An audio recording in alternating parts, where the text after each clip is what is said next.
Bakunzi ba Radio Maria Burundi, ijwi ry'Imana iwacu, ijwi ry'Imana iwanyu, nimugira amahoro ya Kristo. Kani kakanya ko kuzirikana hamwe ijambo ry'Imana ryo kuri uyu munsi wa kane, turi mu ndwi ya 33 yo mu mwaka mu gihe gisanzwe mu myaka y'igihagwe. Umukama duhamagarira kumushingira intahe no mu gihe bigoye, niho tuzoba tumenye vy'ukuri kituzanira amahoro. Ngaho twakora ibisomwa vy'uno munsi, igisomwa ca mbere cavuye mu gitabo ca mbere c'abafiri Israeli, gabane ca kabiri kuva ku murongo wa 15 gushika kwa 19. Izaburi ni ya 49 itewe ukurikira Umukama niwazuba na Hajimana data. Na inkuru nziza yashikijwe na Luka igabane ca 19 kuva ku murongo wa 41 gushika kwa 44. Dutega amatwi Umukama Imana tuyagira ijambo ryiwe. Ivyo dusoma mu gitabo c'abapfiriye Israeli. Muri irya minsi intumwa z'umwami zirashika mu gisagara c'Imowadini ngo zitegeke abantu guhakana Imana no guhereza za nkuka z'igipagani. Abanyisraeli benshi baravyemera, ariko Matatiya n'abahungu biwe baravyanka gose. Intumwa z'umwami rero zimwishura ziti: muri iki gisagara uri umushinga ntahe rurangiranwa. Abahungu bawe nabo muvukana bakemera ubukuru bwawe. Nuze rero ubatangurire kurangura itegeko ry'umwami nk'uko vyagizwe n'intara zose n'abakuru ba Yuda n'abasigaye i Yerusalemu. Niho wewe n'abahungu bawe muzoba intore z'umwami, muzotegwa iteka mwe n'abahungu bawe, mushikanirwe ifeza, inzahabu n'ayandi mashikanwa menshi. Matatiya arabishura ayogora ati: intara zose ziri mu bwami bw'umwami naho zoba zihakanye ukwemera kwa basokuru babo mu gukurikiza amategeko y'umwami, jewe hamwe n'abahungu banje n'abo tuvukana tuzozigama ivy'isezerano y'Imana na basokuru bacu. Imana nidufashe ntiduhebe itegeko n'amabwirizwa, ntituzogamburukira umwami mu guca iruhande y'ukwemera kwacu. Agiheza ayo majambo, haza Umuyahudi umwe agize ngo arahereza inkuka ku ruhimbi rwa Modini nk'uko vyategetswe n'umwami. Matatiya abibonye ishavu riramuniga, aca amugwako amutemagurira ku ruhimbi nyene, agira ko yica na nyantumwa y'umwami yashatse kumuhatira kuri vya bindi. Aratembagaza uruhimbi. Erega yari yuzuye umwete afitiye itegeko nk'uko Finesi yari yabigiriye Zambri.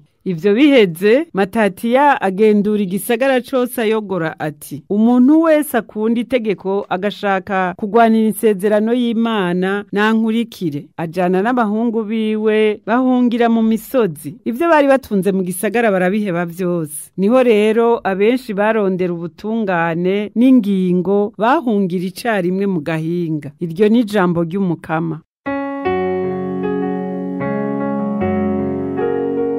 Uwukurikira Umukama niwe azoba ari na Hajimana data. Uwukurikira Umukama niwe azoba ari na Hajimana data. Umukama aravumera akarengukisha isi kuva mu buseruko gushika mu burengero. Imana irasayangana kuva Siyoni, ariho bwiza buhebuje. Irakaza iyo Mana yacu ntibigicereza. Uwukurikira Umukama niwe azoba ari na Hajimana data. Nimunkoranirize hano abantu banje bose basezeranye nanje mu gutanga imbagwa. Ijuru nirisamiriza ubutungane bwiwe, kuko Imana ubwayo ariyo mucamanza. Uwukurikira Umukama niwe azoba ari na Hajimana data. Hereza Imana inkuka yo gukenguruka, rangura indagano waraganye n'uwo mwijuru. Uzuntabaze ku munsi w'amagorwa, nanje nzoheza mbigukize kandi uteko uninahaze. Uwukurikira Umukama niwe azoba ari na Hajimana data.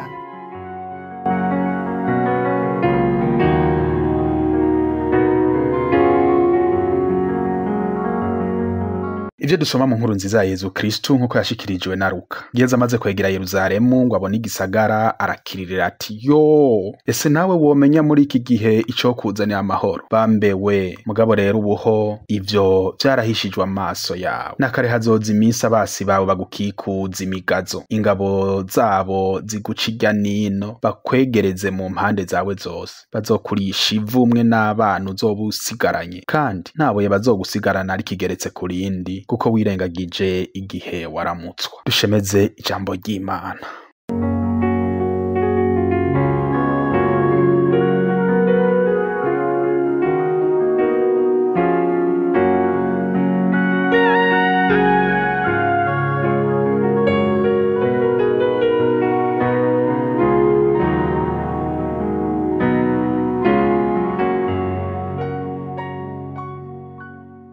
Bavukanye umuryango w'Imana, uno musi duhaye kuzirikana ku gushingira intahe umukama bibwirizwa kuturanga no mu bihe bigoye, tukemanga Imana mu mvugo no mu ngiro. Mu gihe abapagani bariko bategeka bene Isirayeli kwikura ku mukama Imana mu guhereza inkuka ibigirwamana, mbere abatari bake bagahemuka, Matatiyasi n'abahungu biwe bahabereye intwari. Erega imanga ntimarira Imana, mbere ngo haragiyemwo n'ivyo kumuhendahendesha utuntu ngo akoreshe ubukuru afise mu guhuvya bene wabo, kuko basanzwe bamwemera, baraheza bamwemerera ibitagenda, ubukuru n'amatungo, ariko arabihakana kuko ubuzima bw'umuntu budashingiye ku vyo atunze n'iyo vyoba bingana gute. Matatiyasi araheza yiyemeza kuzigama ibanga kumwe n'abiwe, bazigama isezerano y'umukama. Erega arazi neza ko uheza guhemuka ibigori bikera. Bashimye kumira kw'ibanga, mbere bamirira kurutwa bariko barabemerera mu kubaryoshya. Mu gihe ca none hari benshi usanga bariko bahamagarira abandi guhakana Imana mu buryo bucanke buriya, bakabicisha mu nyandiko, mu binyamakuru n'ahandi no mu mvugo nyene. Harabinyegeza inyuma y'ubukene bw'abantu, bakabatumira guhemuka, mu kwiba, mu kunyanganya abandi, mu kunyereza ubutunzi rusange n'ibindi, mu kurya ibiturire. Matatiyasi ntatubera akarorero. Abantu bubu barabaye ibikoko, usanga bariko bahitamwo guhemuka, bakanabihatiramwo abandi, bakabihatiramwo bamagara make kubera ubutunzi, ivyicaro canke gucungura igufa, bakaba bampemuke ndamuke. Hasigaye heza ivyo guhemukira abagenzi kubera utuntu tudafashe. Nta bafise ubukuru bahimba icoyimena, bagasigara banezerezwa no guhemuka, bakabona abantu nk'ibitukikije bakabacura bufuni na buhoro. Nta birirwa bararondera ababashigikira mu biharadabu, mu bubisha, mu guhonyanga abandi, ugasanga nibo bakokeza intambara, nibo batanga amategeko yo guhatira abandi ku vyiyumviro vyabo, abatavyemeye bagaheza bakabereka ko rutitaha, ko barya bakaravye, ko aribo bagaba bakaganza. Bavukanye hari benshi bahendesha utuntide bagahemukira bene wabo, ariko kenshi birangira batashe zirayoye, bahembwe nabi, bagasigara baraturatura. Urya inshuti ukinovora intuntu, umwe wese azaragenza make, ntihagire uwitwaza ivyicaro n'ibihagarara afise, kuko buraca bugacana yandi. Twitandukanye n'ivyo vyose vyotubuza kuba ico turi, twitandukanye n'abadukangisha ibishira umwanya, ngo utagize iki, utaje iwacu, udahevye ibi ntaco uzovamwo, tuzokwica. Nkuko umenga inzira z'Imana zica iwabo gusa. Namwe mwitwaza ico muri ngo muhovye abandi, za muracisha make, kuko nta rirenga ricaka. Urashobora kuzorangiza wiyagisha agasubwa, kuko naho intwaro yoba y'igitugu gute canke ikibaza ngo irakomeye nk'iya Antiyokusi Epifani, birangira isambutse. Abarundi bari mu babibonye n'ababizi gusumba. None ga nshuti yanje, ubona woba uriko urabakarokeza mu bawe no mu vyawe, nta uciye igitsitaza mu bo wari ushinzwe kubera icishimikizo. Mu bikugora wishimira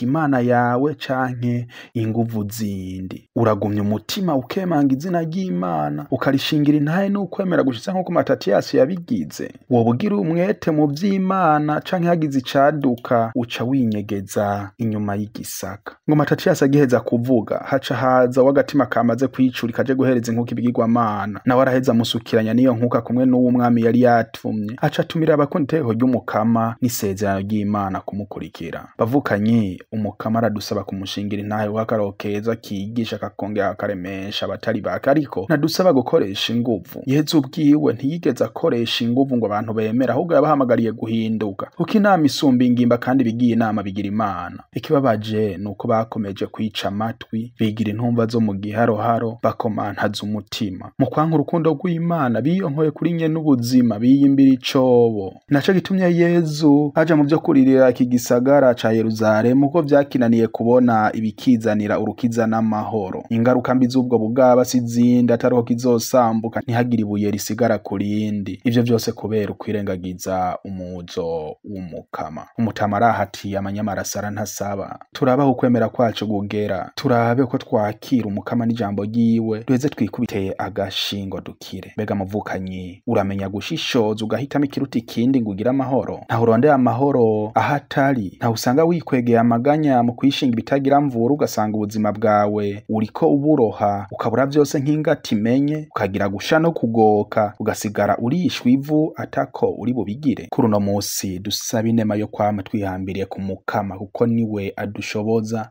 twame tumwiyegetse ko mu mahoro no mu marusha gushika dupfe, niho twoshobora kumenya ikituzanira amahoro tukazotorana ubuzima budahera yatwemereye. Amen. Mwari kumwe na Patiri Sadite Kenemana wo muri Diocese ya Ngozi. Muhorana Imana.